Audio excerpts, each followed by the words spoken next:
Machiegni ya Karamogi wadonje weche mag tuke tim nyithindo mayawuoyi mar Rodnis Strikers jotugo ma gintie piny 13-15 tim mar SJF kachiel kod mano mar Ladies Musa joloch tuke mag rowere mag FKF Youth League manobagi alap mababa adogo.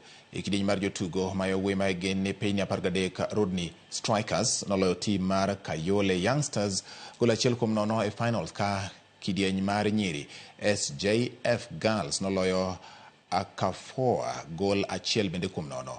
Kidieny mar jotugo ma gin piny 15 Rodni Strikers noloyo 1000 Street gol 1-0 ka tim mar Ladies Musa noloyo Babadogo Tia gonde 2-0. Jakom mar FKF Nick Mwendwa olero ni kaka riwruok matayo tuke mag adhula pachoka gibiro keto maino e gero tuke mag rowere ka mano e yo makende manyalo gero mich mag jotugo mawuok e piny Kenya kendo ting'o piny Kenya malo higni mabiro.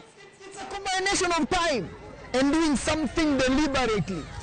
You know, having the teachers certifying them over time, showing them what football is about, how they can go about teaching a small kid.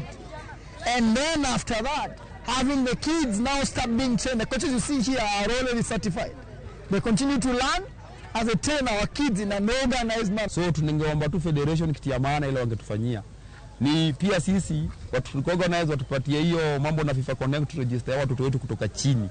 Ndio kama atafaulu kuko juu, mimi mtu hapa chini grassroots nilikuwa natambulika.